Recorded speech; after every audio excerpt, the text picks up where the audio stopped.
Hello everyone, welcome back to G Tech poly. दोस्तों, हम concrete technology की स्टडी कर रहे हैं और आज इसका ये सेकंड लेक्चर है। इससे पहले फर्स्ट लेक्चर में हम चैप्टर नंबर 1 इंट्रोडक्शन के स्टार्टिंग के 2 टॉपिक पढ़ चुके हैं, जिसमें पहला टॉपिक हमने कंक्रीट की डेफिनेशन देखी थी और दूसरा टॉपिक हमने ग्रेड ऑफ कंक्रीट के बारे में बात की थी। तो ये 2 टॉपिक अब तक हम पढ़ चुके हैं। बाकी जो 4 टॉपिक हमारे बचे हुए हैं इनको हम आज के इस लेक्चर में कवर कर लेंगे। इस क्लास को मैं आपको बोर्ड पर नहीं करा रहा हूँ क्योंकि टाइम ज़्यादा लगता है बोर्ड पर, और ये थियोरटिकल पार्ट है, टोटल थ्योरी है और मैंने काफ़ी सिंपल लैंग्वेज में थ्योरी को टाइप किया, आपको ईजिली समझ में आ जाएगा। एंड इसके बाद फिर मैं आपको इस लेक्चर का PDF भी दे दूंगा, तो PDF से देख के आप नोट्स बना लीजिएगा। बस यहाँ पर आप समझ लेंगे ताकि आप जब अपने से नोट्स लिखेंगे तो आपको सभी टर्म पहले से समझ में आ जाएंगे। क्लियर ना? PDF आपको टेलीग्राम पर मिलेगा, जीटेक पॉली चैनल है टेलीग्राम पर, वहाँ जाके आप सर्च कर लीजिएगा, वहाँ से PDF आप डाउनलोड कर सकते हैं। तो चलिए स्टार्ट करते हैं क्लास को। और तीसरा टॉपिक है हमारा टाइप्स ऑफ कंक्रीट। तो हम डिफरेंट टाइप के कंक्रीट के बारे में बात करते हैं। तो सबसे पहले आप लोग चाहे तो साथ साथ नोट्स भी बना सकते हैं या पहले समझ लीजिए, बाद में PDF से आप नोट्स बना लीजिएगा, ठीक है। तो हमारा टॉपिक चलेगा आज विभिन्न प्रकार की concrete, different types of concrete. Concrete के प्रकार, कंक्रीट को अलग अलग टाइप से क्लासीफाई किया गया है। इसको हम बाइंडिंग मटेरियल के आधार पर क्लासीफाई करेंगे, इसको हम डेंसिटी के आधार पर क्लासीफाई करेंगे और इसको हम स्ट्रेंथ के आधार पर क्लासीफाई करेंगे। मतलब 3 प्रकार से, 3 आधार पर इसको वर्गीकरण किया गया है इसका। तो सबसे पहले देखते हैं बंधक पदार्थ के आधार पर, यानी based on binding material. Binding material के बेस पे कंक्रीट 3 टाइप की होती है। मैंने आपको बताया भी था फर्स्ट लेक्चर में बाइंडिंग मटेरियल कौन से होते हैं। जो कंक्रीट में जो आपके सभी मटेरियल होते हैं उन सबको जो बांधने का काम करते हैं उन्हें बाइंडिंग मटेरियल कहते हैं। जैसे कंक्रीट में मेन चीज़ हमारे 4 मटेरियल होते हैं। पहला होता है हमारा सीमेंट हो गया, दूसरा हमारा गिट्टी होती है जिसे कोर्स एग्रीगेट कहते हैं, बजरी भी कह सकते हैं आप इसे। तीसरा सैंड होता है जिसे फाइन एग्रीगेट या फिर महीन मिलावा कहते हैं। चौथा पानी होता है। तो जो आपका एग्रीगेट होता है, इनको एग्रीगेट को आपस में बांधने के लिए, यानी जो बजरी होती है और बालू होता है, इनको आपस में बांधने के लिए सीमेंट यूज किया जाता है बाइंडिंग मटेरियल के रूप में। अब अगर हम सीमेंट कंक्रीट बना रहे हैं तो सीमेंट का यूज करेंगे, अगर हम चूना कंक्रीट बना रहे हैं तो चूना का यूज करेंगे, लाइम का, और अगर हम गारा कंक्रीट बना रहे हैं तो गारा मतलब मड का यूज कर लेंगे। तो इसमें हमारे बाइंडिंग मटेरियल 3 होते हैं। कौन कौन से होते हैं?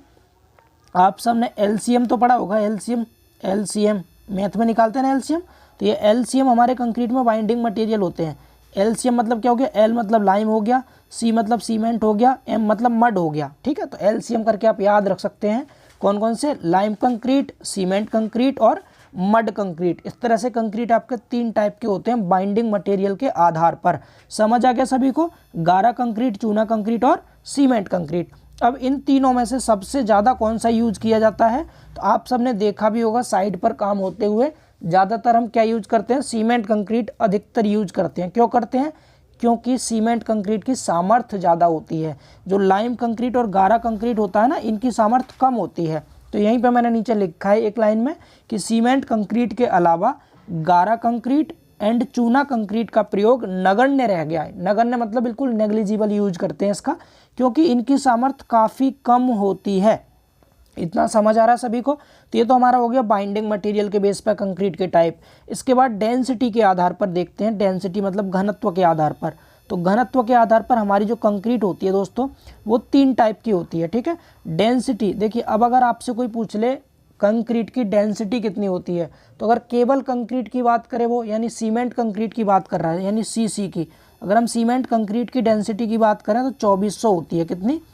2400 kg पर मीटर क्यूब। डेंसिटी आप सब जानते हैं ना, घनत्व, घनत्व का मात्रक होता है kg पर मीटर क्यूब। आपने पढ़ा होगा डेंसिटी रो बराबर मास m अपॉन वॉल्यूम, आयतन B, ये सब ने पढ़ा है।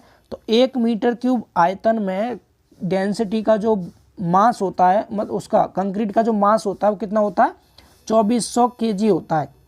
तो 2400 kg पर मीटर क्यूब क्या होती है? डेंसिटी होती है हमारी नॉर्मल वेट वाली कंक्रीट की। अब यहाँ पर डेंसिटी को हम कम और ज़्यादा कर सकते हैं। हालांकि आपसे स्टैंडर्ड अगर पूछे कि सीमेंट कंक्रीट का घनत्व कितना होता है तो आप याद कर लेंगे 2400 kg पर मीटर क्यूब होता है। और अगर आपसे RCC का पूछ ले, RCC जानते हैं सभी, एक होता है PCC यानी प्लेन सीमेंट कंक्रीट, जो आपको ऊपर बता दिया, जिसको शॉर्ट में CC कहते हैं।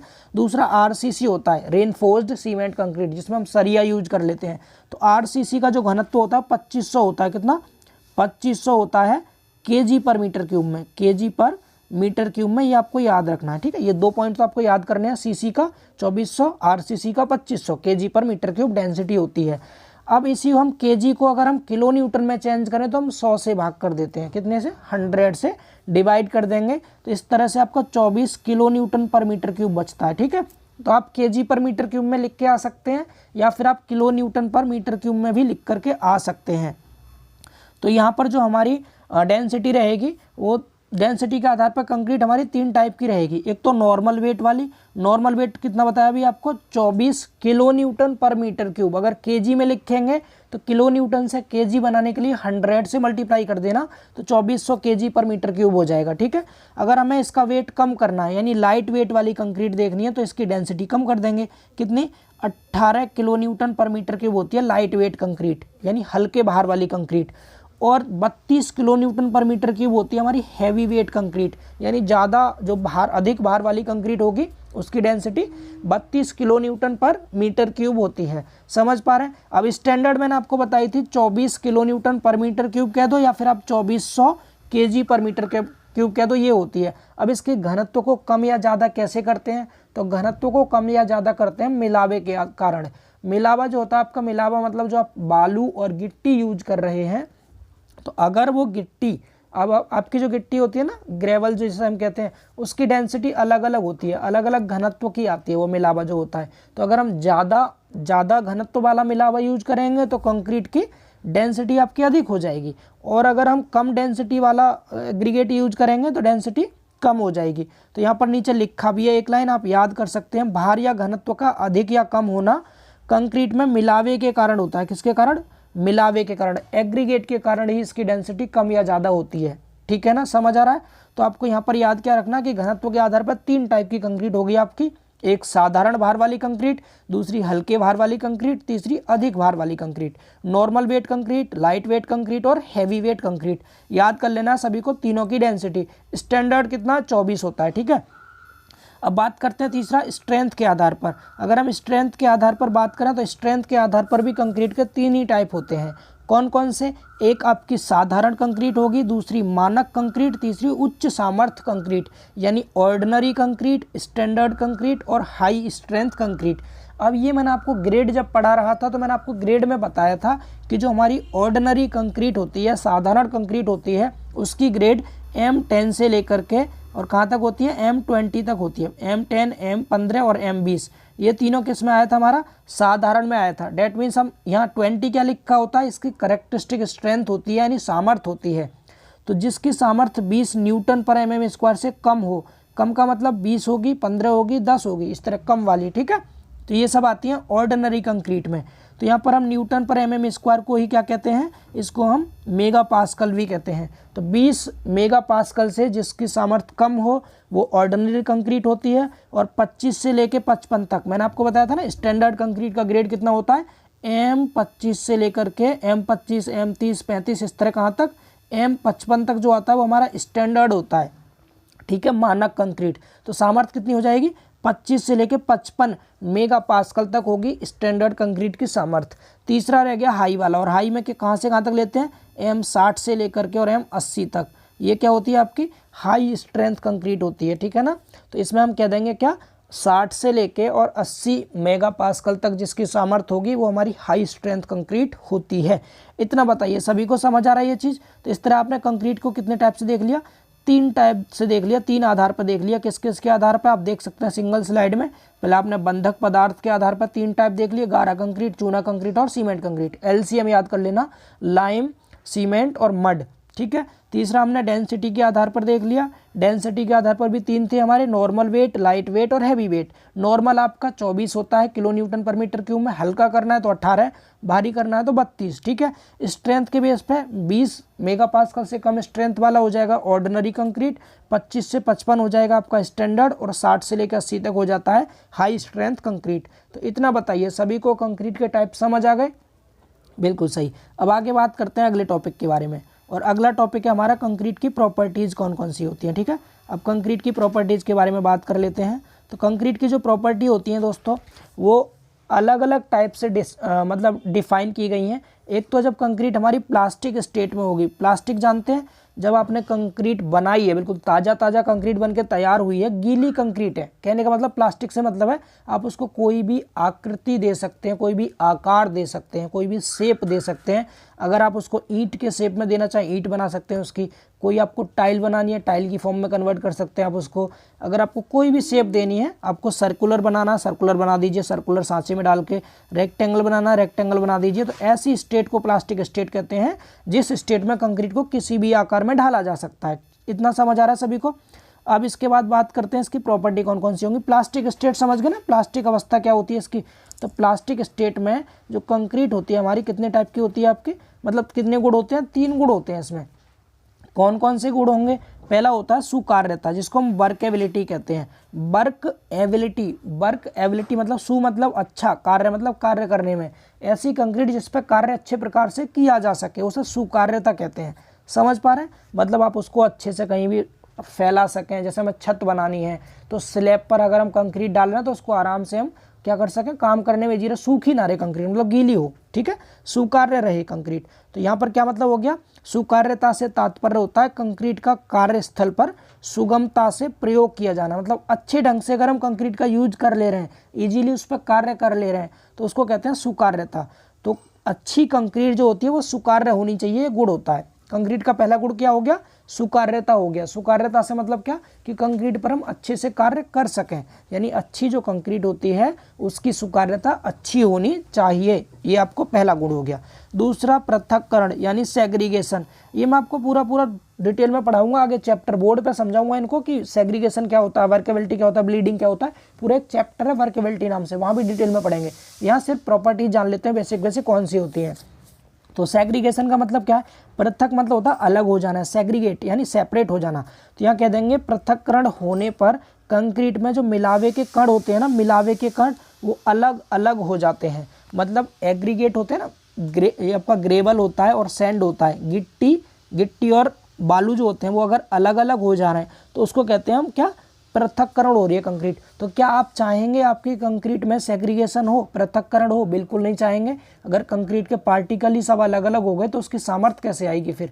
हम चाहेंगे कि हमारी जो कंक्रीट है वो बिल्कुल जुड़ी रहे मजबूती से, उसमें सेग्रीगेशन बिल्कुल ना आए। तो इसका मतलब क्या, कंक्रीट में पृथक्करण नहीं होना चाहिए। दूसरा गुण ये हो गया, समझ पा रहे हैं, कंक्रीट में पृथक्करण नहीं होना चाहिए यानी सेग्रीगेशन नहीं होना चाहिए।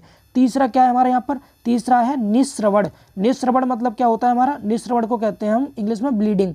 ब्लीडिंग का मतलब समझ रहे हैं, कंक्रीट आपने बनाई, कंक्रीट में सीमेंट का पेस्ट भी होता है, ग्रेवल भी होता है, सैंड भी होता है। तो जो सीमेंट पेस्ट होता है अगर वो कंक्रीट से बह करके बाहर निकल जा रहा है तो इसको कहते हैं ब्लीडिंग। तो क्या आप चाहेंगे कि आपकी कंक्रीट में से सीमेंट का पेस्ट बाहर निकल जाए? बिल्कुल नहीं चाहेंगे। अगर सीमेंट का पेस्ट ही बाहर निकल गया तो कंक्रीट को स्ट्रेंथ कौन देगा? सीमेंट सामर्थ्य प्रोवाइड करती है भाई, और बाइंडिंग मटेरियल बांध के रखेगा सभी को। अब सीमेंट का पेस्ट बाहर नहीं निकलना चाहिए, डेट मीन्स इसमें ब्लीडिंग भी नहीं होनी चाहिए आपकी कंक्रीट में। तो निस्रवण से तात्पर्य होता है कंक्रीट से सीमेंट पेस्ट का अलग होना, और हम बिल्कुल नहीं चाहेंगे कि हमारी सीमेंट पेस्ट अलग हो जाए कंक्रीट से, इसीलिए कंक्रीट में निस्रवण यानी ब्लीडिंग नहीं होना चाहिए। तो क्या होना चाहिए, क्या नहीं होना चाहिए प्लास्टिक स्टेट में? वर्केबिलिटी अच्छी होनी चाहिए, सेग्रीगेशन नहीं होना चाहिए, और जो आपका ये ब्लीडिंग है ये भी नहीं होना चाहिए। ठीक है, ये 3 प्रॉपर्टी हम अब तक समझ चुके हैं इसके बारे में, यानी प्लास्टिक स्टेट में जब कंक्रीट रहेगी तब। अब बात करते हैं हम किस में, ठोस अवस्था में। अगर आपकी कंक्रीट ठोस है, ठोस मतलब सॉलिड है, तो सॉलिड स्टेट में कंक्रीट में क्या गुण होने चाहिए? तो पहला हमारा सामर्थ्य, स्ट्रेंथ। अब स्ट्रेंथ की बात करते हैं कंक्रीट की, तो कंक्रीट में 2 तरह की स्ट्रेंथ हम देखते हैं। एक तो कंप्रेसिव स्ट्रेंथ यानी कि संपीड़न सामर्थ्य, दूसरा देखते हैं हम इसकी टेंसाइल स्ट्रेंथ, तनन सामर्थ्य। तो एक पॉइंट आपको इंपॉर्टेंट है, याद रखना, जेईई तक में पूछा जाता है, कंक्रीट की कौन सी स्ट्रेंथ ज़्यादा होती है? तो कंक्रीट की जो कंप्रेसिव स्ट्रेंथ होती है ये हाई होती है, जबकि टेंसाइल स्ट्रेंथ जो होती है वो कम होती है, लो होती है। ठीक है, इतना आपको याद रखना है। समझ पा रहे हैं ये चीज़? तो कंप्रेसिव स्ट्रेंथ और टेंसाइल स्ट्रेंथ में कौन सी ज़्यादा होगी? कंप्रेसिव स्ट्रेंथ ज़्यादा होती है। कितनी ज़्यादा होती है? तो टेंसाइल स्ट्रेंथ से के 10 से 15% तक ज़्यादा होती है। मतलब कितनी परसेंट? 10 से 15% तक, 10 से 15 गुना ज़्यादा होती है, कहेंगे परसेंट नहीं, गुना। यानी ये कह सकते हैं जो आपकी टेंसाइल स्ट्रेंथ होती है वो कम होती है। कितनी कम होती है? संपीड़न की सिंपल समझिए आप, देखिए दो तरह की स्ट्रेंथ आपको बता रहे हैं, एक कंप्रेसिव स्ट्रेंथ कंक्रीट की ये ज़्यादा होगी, दूसरी टेंसाइल स्ट्रेंथ ये कम होगी। अब ये जो कंप्रेसिव स्ट्रेंथ होती है कितनी ज़्यादा होती है, तो टेंसाइल स्ट्रेंथ का ये 10 से 15 गुना ज़्यादा होती है।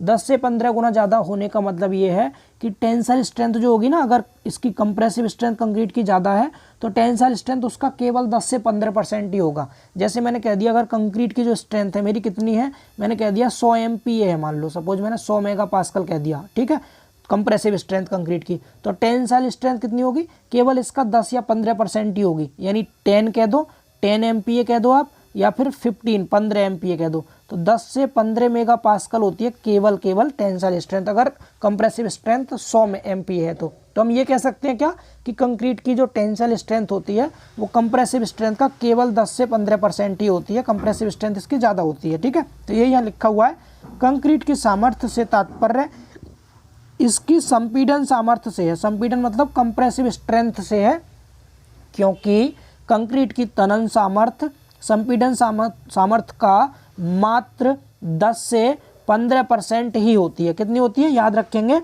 जो टेंसाइल स्ट्रेंथ होती है कंक्रीट की वो कंप्रेसिव स्ट्रेंथ का मात्र 10 से 15% ही होती है, जिस कारण कंक्रीट के साथ हम इस्पात का प्रयोग करते हैं।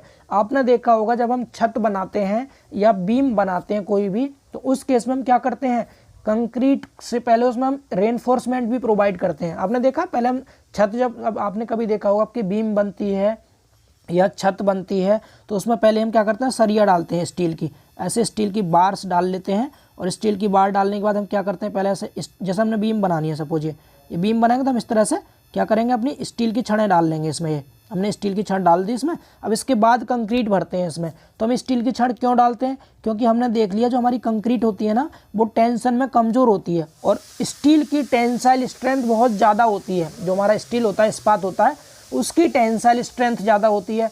तो कंक्रीट की तो कंप्रेसिव स्ट्रेंथ ज़्यादा हो गई, स्टील की टेंसाइल स्ट्रेंथ ज़्यादा होगी। तो जब हम कंक्रीट में स्टील मिला देंगे तो इस तरह से हमारी जो RCC बन जाता है उसकी कंप्रेसिव और टेंसाइल दोनों स्ट्रेंथ बढ़ जाती है। समझ पा रहे हैं ना कि यहाँ से आपको दो चीज़ तैयार हो गई, क्या कि एक तो कंक्रीट की टेंसाइल स्ट्रेंथ कितनी होती है, तो बहुत कम होती है, कंप्रेसिव स्ट्रेंथ का केवल 10 से 15% होती है।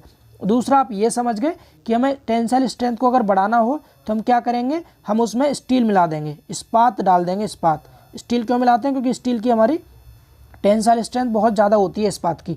इतना समझ आ गया, तो 2 क्वेश्चन आपके यहाँ से तैयार होते हैं, ठीक है, जेई के पर्पज से बता रहे हैं आपको। बाकी आप यहाँ पढ़ सकते हैं, थ्योरी में आप यही लिख के आना आपको कि कंक्रीट की सामर्थ्य से तात्पर्य इसकी संपीड़न सामर्थ्य से है, क्योंकि कंक्रीट की टेंसाइल स्ट्रेंथ संपीड़न स्ट्रेंथ का मात्र 10 से 15% ही होता है, जिस कारण कंक्रीट के साथ हम स्टील का यूज करते हैं। मुख्य रूप से कंक्रीट की जो स्ट्रेंथ होती है, सामर्थ्य होती है, इसके संघटकों की सामर्थ्य जानते हैं ना, जो आपने यहाँ इसमें कंपोनेंट मिलाए हैं, एग्रीगेट मिलाए हैं। कौन कौन से एग्रीगेट, सीमेंट हो गया, आपका कोर्स एग्रीगेट हो गया, फाइन एग्रीगेट हो गया, तो जो भी कंपोनेंट आपने इसमें मिलाए हैं, इंग्रेडिएंट मिलाए हैं, उन सब की सामर्थ्य पर डिपेंड करेगी। इसके अलावा जल सीमेंट अनुपात पर निर्भर करती है, सीमेंट और पानी का अनुपात कितना रखा है।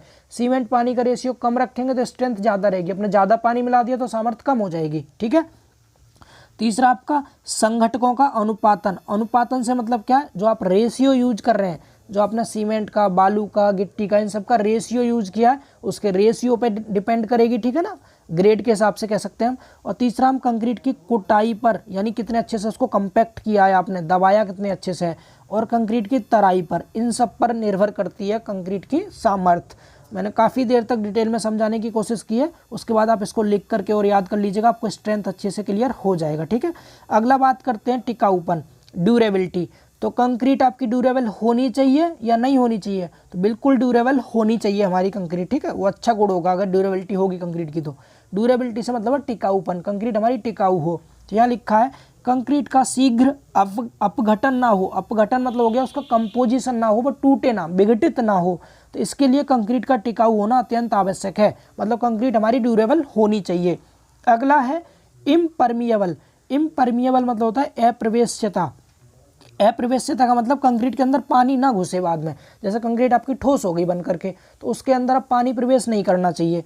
डेट मीन्स कंक्रीट आपकी जल रोधी होनी चाहिए, एक्यूक्लूड होनी चाहिए आपकी, जो कंक्रीट होती है जलरोधी, मतलब जो पानी को रोक सके, ऐसी होनी चाहिए, इम्परमिएबल होना चाहिए, ठीक है। तीसरा क्या है, मिनिमम डायमेंशनल चेंज, यानी कंक्रीट जब आपने बना दी, ठोस हो गई, ठोस होने के बाद कंक्रीट की डायमेंशन में चेंज नहीं आना चाहिए। जैसे आपने कोई बॉक्स तैयार किया कंक्रीट का, मान लो आपने 1 मीटर क्यूब का आपने कोई आरसीसी का ब्लॉक बनाया और बाद में आपको पता चला कि आपका ये ब्लॉक घट गया, घट करके 1 मीटर क्यूब से कम हो गया, तो ऐसा नहीं होना चाहिए। ना तो बढ़ना चाहिए इसका ज़्यादा, शेप चेंज नहीं होनी चाहिए, डायमेंशन ना ही कम होनी चाहिए, ठीक है। तो ये भी आपको ध्यान रखना है। तो ये भी अच्छा गुण होगा अगर चेंज नहीं होता डायमेंशन तो ठोस होने के पश्चात इसके आकार में परिवर्तन एक निश्चित मात्रा से अधिक नहीं होना चाहिए, ठीक है। एक निश्चित मात्रा तक हो सकता है, 2-4% हो गया, मैक्स टू मैक्स 10% तक हो जाए, ठीक है, लेकिन 10% से ज़्यादा तो बिल्कुल नहीं आना चाहिए डायमेंशन में चेंज। क्लियर ना। तो ये आपको यहाँ पर 4 गुण हो गए, किसके, 3 तो हो गए ये वाले आपका टिकाऊपन और अप्रवेश्यता और न्यूनतम आकार परिवर्तन, और एक हो गया सामर्थ्य। तो इस तरह 4 गुण तो हो गए ठोस अवस्था में और 3 देखे हमने प्लास्टिक स्टेट में। टोटल ये 7 गुण आपको लिख के आने एग्जाम में पूछता है, तो 5 नंबर में आपसे पूछा जाएगा। क्लियर ना। आगे बात करते हैं इसके गुण और दोष कौन कौन से हैं। अब कंक्रीट के गुण और दोष आप खुद से भी बना के इनको लिख सकते हैं, बाकी मैं आपके सामने रीड करके भी समझा देता हूँ, ध्यान से समझेंगे, ठीक है। सबसे पहली प्रॉपर्टी पढ़िए, क्या लिखा है इसमें, एडवांटेज क्या है, प्रॉपर्टी नहीं एडवांटेज। गुण क्या है इसका पहला, कंक्रीट अन्य भवन पदार्थों की तुलना में लंबे समय तक प्रयोग में सस्ती है, यानी अगर हमें लॉन्ग टाइम के लिए यूज करना है तो और पदार्थों की अपेक्षा थोड़ी सस्ती पड़ती है आपकी आरसीसी, ठीक है। एंड ये निकट में प्राप्त होने वाले अवयवों से तैयार की जाती है। ये जिन पदार्थों से बनती है ना वो आपको आसानी से उपलब्ध हो जाते हैं मार्केट में, है ना, बालू और गिट्टी हो गई आपकी, सीमेंट हो गई, पानी हो गया, ये सब क्या आसानी से उपलब्ध हो जाते हैं। इसीलिए पहला गुण तो क्या हो गया कि कंक्रीट अन्य बिल्डिंग मटेरियल की तुलना में लंबे समय तक यूज में सस्ती है, एंड इसको हम निकट में प्राप्त होने वाले कंपोनेंट से, अवयवों से तैयार कर लेते हैं। अगला गुण क्या है, कंक्रीट की संपीड़न सामर्थ्य काफ़ी अधिक होती है, मैं ऑलरेडी बता चुका। कंप्रेसिव स्ट्रेंथ बहुत ज़्यादा होती है, टेंसाइल स्ट्रेंथ कम होती है, तो इसकी संपीड़न सामर्थ्य अधिक होती है तथा इसे हम पत्थर की चट्टान के बराबर मान सकते हैं। यानी जितना आपका स्टोन होता है ना, पत्थर होता है मजबूत, उतनी ही मजबूत आपकी ये कंक्रीट होती है, ठीक है।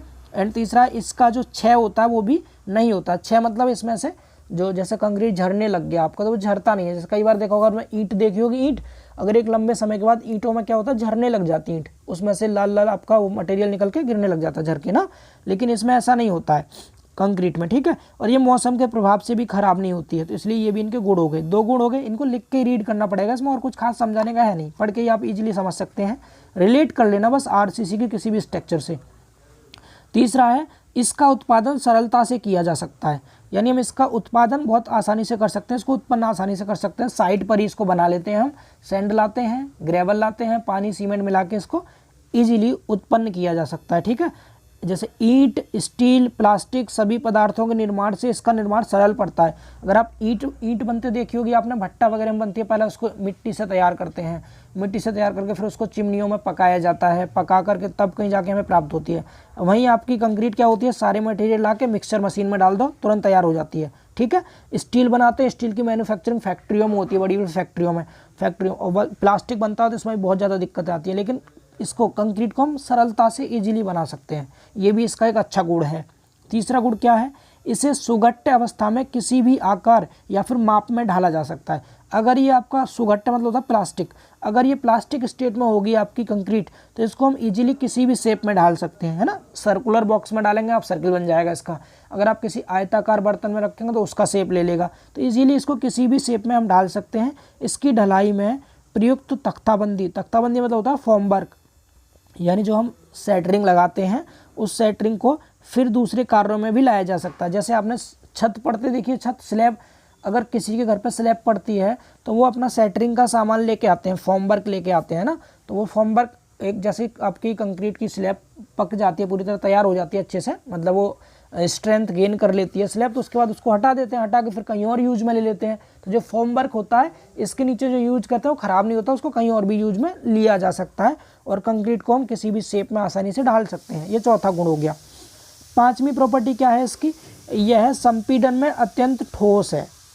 संपीड़न मतलब कंप्रेशन, कंप्रेशन में बहुत ज़्यादा सॉलिड होता है ये, तथा यदि इसे इस्पात के साथ प्रयोग में किया जाता है तो इसका उपयोग असीमित रूप से किसी भी संरचना में किया जा सकता है, मतलब इसकी कोई लिमिट नहीं है, फिर आप अनलिमिटेड यूज कर सकते हैं सीमेंट के साथ अगर हमने स्टील यूज कर ली है तो, क्योंकि इसकी स्ट्रेंथ बढ़ जाती है ना, कंप्रेसिव स्ट्रेंथ तो कंक्रीट की ज़्यादा होती है, स्टील की टेंसाइल स्ट्रेंथ ज़्यादा होती है। जब दोनों ही बढ़ गया तो आप इसको फिर किसी भी कार्य में यूज कर सकते हैं आसानी से, ठीक है। फिर इसके छठे और साथ में 2 प्रॉपर्टी और देख लो, ये वाली छठे में लिखा है इसके ऊपर कीट हो गया, धूप हो गया, सीलन, अग्नि, पानी, इनका कोई प्रभाव नहीं पड़ता है, इसलिए आपकी इसकी स्ट्रेंथ बहुत ज़्यादा है, ठीक है।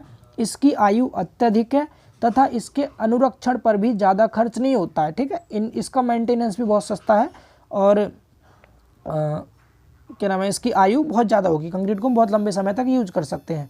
तो ये कुछ ये इसके बेसिक गुण थे, एडवांटेज थे, इनको आप रीड कर लीजिएगा, आपको इजीली समझ में आ जाएंगे। 2 और लिखे नीचे, कौन कौन से, एक लिखा है कि इसकी ढलाई पंप करके भी की जा सकती है, मतलब हम पंप में, यानी इसको पंप में भर के और हम कहीं पे भी इसको ढाल सकते हैं, कहीं पे भी प्लेस कर सकते हैं, ठीक है। एंड इनका प्रयोग दुर्गम स्थितियों में भी संभव है, जहाँ पर किसी और मटेरियल का हम यूज़ नहीं कर सकते वहाँ पर इनका यूज़ कर सकते हैं, बहुत दुर्गम परिस्थिति में भी हम इसका यूज़ कर सकते हैं, ठीक है। नवा गुण क्या है, इसमें यदि दरार इत्यादि आ भी जाए, अगर हमारी कंक्रीट की कोई स्ट्रक्चर बनी हुई है उसमें अगर क्रैक्स आ गए तो उस क्रैक्स को हम कैसे दूर कर सकते हैं, गुनाइटिंग करके। ये क्वेश्चन इंपॉर्टेंट है, अंडरलाइन कर रखा है, इसको याद रखना।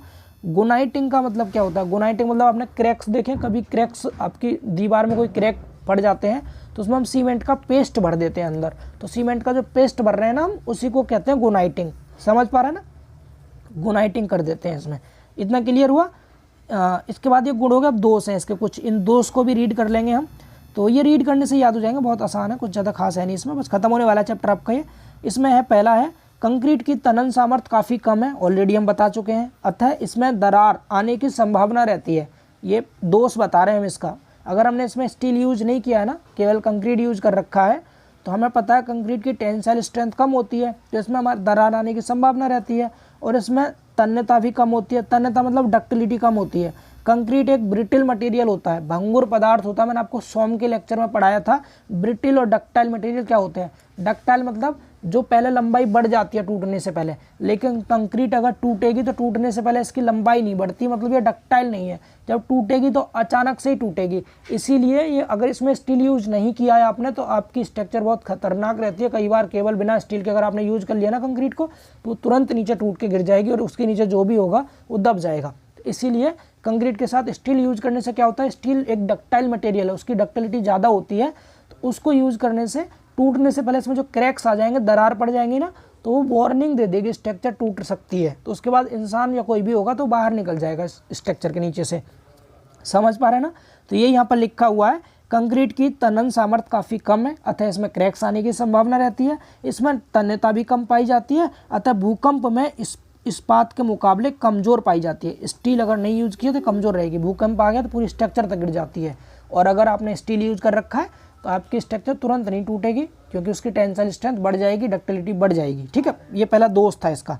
दूसरा दोष क्या है, फ्रेश कंक्रीट सूखने पर सिकुड़ती है तथा कठोर कंक्रीट भीगने पर फैलती है। अगर आपने कंक्रीट आपके पास, ठीक है, अगर वो सूख गई तो सूखने पर क्या होगी, थोड़ी सी वो सिकुड़ जाती है, और अगर गीली है तो गीली होने पर क्या होगी, फैल जाती है कंक्रीट।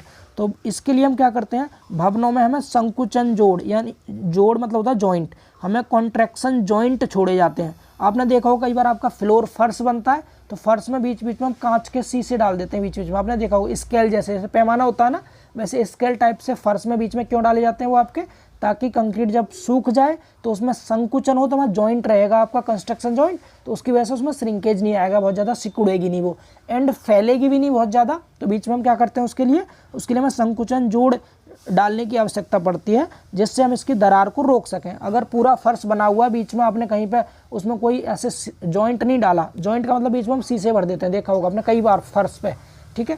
तो अगर आपने वो प्रोवाइड नहीं कर सकते तो किए हैं तो उस केस में क्या होगा, कंक्रीट में दरार आ जाती है, क्रैक्स आ जाते हैं। तो ये भी आपका एक दोष है, ठीक है। तीसरा क्या, लगातार बलों के प्रभाव में कंक्रीट में क्रीप की संभावना पाई जाती है। क्रीप की डेफिनेशन भी मैंने आपको सोम के लेक्चर में बताई थी। क्रीप मतलब परमानेंट किसी भी स्ट्रक्चर की लेंथ में वृद्धि हो जाना, अगर इसकी लंबाई परमानेंट बढ़ गई तो मतलब क्रीप आ गया, जिससे पूर्व प्रतिबलित कंक्रीट में पूर्व प्रतिबलों का ह्रास हो जाता है। पूर्व प्रतिबलित कंक्रीट क्या होती है, प्री स्ट्रेस कंक्रीट होती है। प्री स्ट्रेस कंक्रीट का मतलब क्या है, जब हम कंक्रीट बनाने से पहले ही उसके अंदर स्ट्रेस उत्पन्न कर लेते हैं तो उसको प्री स्ट्रेस कंक्रीट कहते हैं। तो प्री स्ट्रेस कंक्रीट में भी हिरास हो जाता है, कमी हो जाती है, लॉस हो जाता है इसका, अगर क्रीप की संभावना हो गई तो क्रीप होना भी इसमें एक दोष होगा। ठीक है, अगला क्या है, कंक्रीट में इफ्लोरोसेंस की समस्या भी हो जाती है। इफ्लोरोसेंस मतलब प्रफुल्लन या उत्फुल्लन कहते हैं इसको।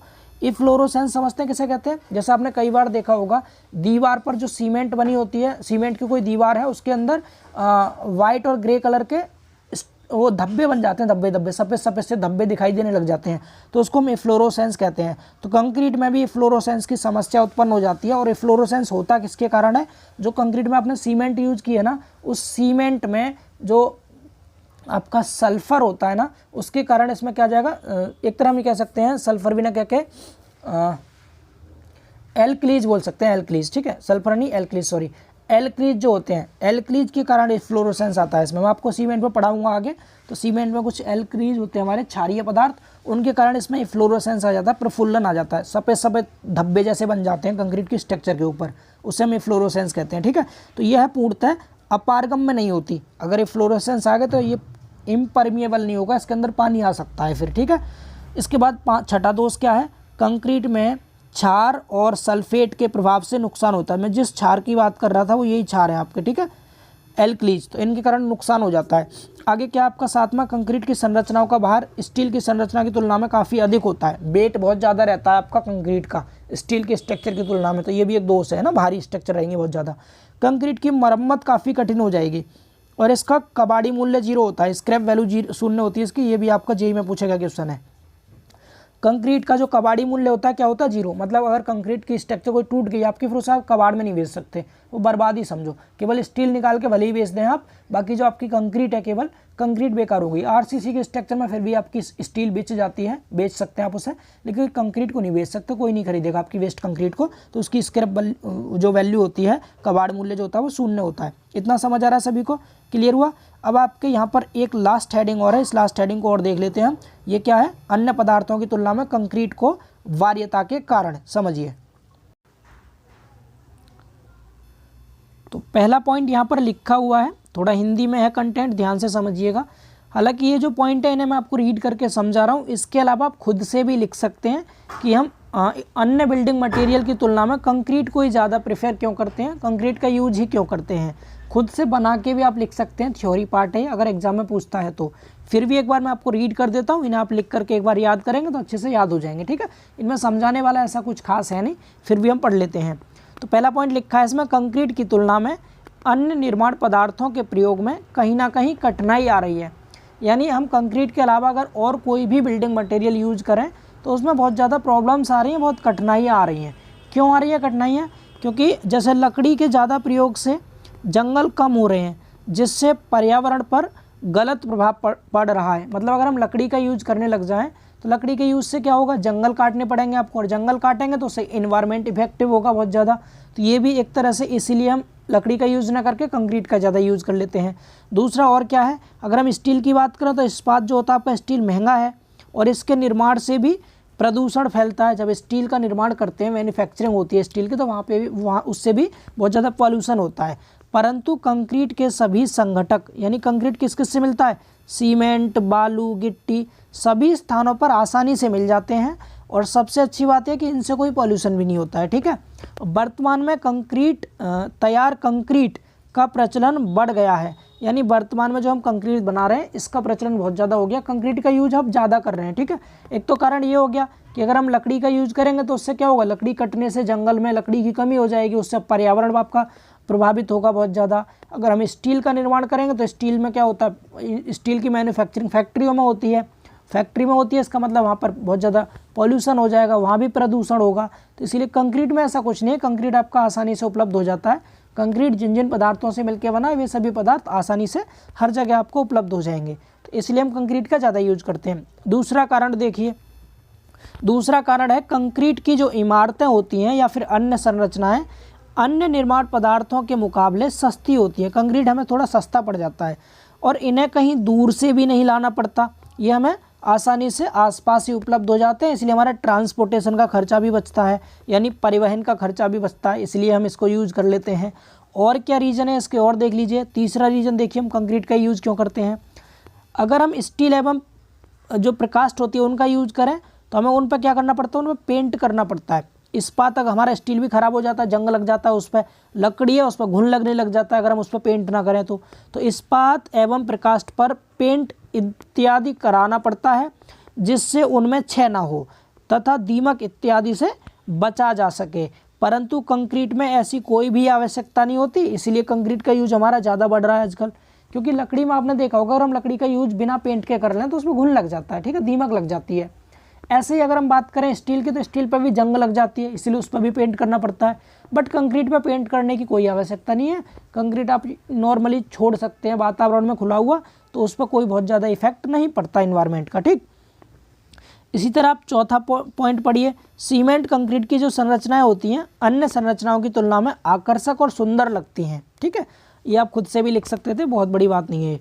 अगला 5वां पॉइंट क्या है, इस्पात व प्रकास्ट की संरचनाओं में जोड़ लगाना पड़ता है, और जोड़ लगाना एक विशिष्ट कार्य होता है, उसमें जॉइंट जरूरी होता है। एंड आगे और लिखा है, इसकी कमजोरी से पूरी संरचना धराशायी हो सकती है। मतलब जो स्टील और लकड़ी होता है, अगर कोई स्ट्रक्चर हम इसकी स्टील की बनाते हैं उसमें जॉइंट देना बहुत ज़रूरी होता है, क्योंकि स्टील में और लकड़ी में जॉइंट ना देंगे आप तो उसकी वजह से क्या होगा, पूरी की पूरी संरचना आपकी धराशायी हो जाएगी, मतलब गिर सकती है, टूट सकती है, ठीक है। कंक्रीट जोड़ रहित होते हैं, कंक्रीट में जॉइंट की कोई आवश्यकता नहीं है। कंक्रीट को आप आसानी से किसी भी शेप में ढाल सकते हैं, ठीक है, किसी भी आकार में ढाला जा सकता है कंक्रीट को आसानी से। और इसका लास्ट वाला पॉइंट देखिए, छठा पॉइंट, कंक्रीट एक सामर्थ्यवान पदार्थ है, कंक्रीट की स्ट्रेंथ बहुत ज़्यादा होती है, ठीक है। इसकी सामर्थ्य, इसका टिकाऊपन, आयु, जंगरोधकता, अग्निरोधकता आदि सभी गुण अन्य पदार्थों की तुलना में श्रेष्ठ होते हैं, अच्छे होते हैं। तो इस तरह से कुछ ये पॉइंट थे जो आपके ये बताते हैं कि हम कंक्रीट का यूज ज़्यादा क्यों करते हैं अन्य बिल्डिंग मटेरियल की तुलना में, ठीक है। तो इस तरह से आपका ये पूरा चैप्टर, पूरा फर्स्ट चैप्टर हमने कंप्लीट कर लिया है। पहला जो पार्ट था इसका वो बोर्ड पर कराया था, इम्पोर्टेंट था काफ़ी ज़्यादा, और इसमें कुछ जानने वाली चीज़ें थी आपके लिए जो यहाँ पर नहीं समझाई जा सकती थी। ऐसे जब हम दूसरा चैप्टर स्टार्ट करेंगे तो उसमें जो जो चीज़ें ऐसी होंगी जिनको स्लाइड में नहीं समझाया जा सकता, जो थ्योरी से हटके भी कुछ नॉलेज वाली चीज़ें होंगी, उन सबको आपको मैं बोर्ड पे कराऊंगा। बाकी जो एक्स्ट्रा थ्योरी होगी रीड करने वाली, वो इसी तरह आपको पीडीएफ में समझा के और उसका पीडीएफ ही आपको टेलीग्राम पर शेयर कर दिया करेंगे। तो इस तरह से हम जल्दी से कवर कर पाएंगे अपने सब्जेक्ट को। तो इस क्लास को इतने रखते हैं दोस्तों। ये जो पहले चैप्टर का पीडीएफ है इसको मैं आपको टेलीग्राम पर पोस्ट कर दूंगा, वहाँ से आप डाउनलोड करके अपने नोट्स बना लीजिएगा। एंड अब हम कल से फिर अपना सेकंड चैप्टर स्टार्ट करेंगे। और सेकंड चैप्टर काफ़ी इंपॉर्टेंट है, उसमें हम कंक्रीट जिन जिन इंग्रेडिएंट से मिलकर बनता है उन सब के बारे में पढ़ेंगे। हम उसमें सीमेंट के बारे में पढ़ेंगे, एग्रीगेट के बारे में पढ़ेंगे, वाटर की प्रॉपर्टी देखेंगे। तो वो नॉलेज वाला चैप्टर, उसमें कुछ क्लासेस बोर्ड पे भी रहेंगी और कुछ क्लास में आपको पीडीएफ में भी समझाऊंगा। बाकी फिर उसका भी बाद में पीडीएफ आपको प्रोवाइड कर देंगे। क्लियर ना? तो चलिए दोस्तों, मिलते हैं फिर बहुत जल्द अगली क्लास में। तब तक के लिए बाय बाय, टेक केयर।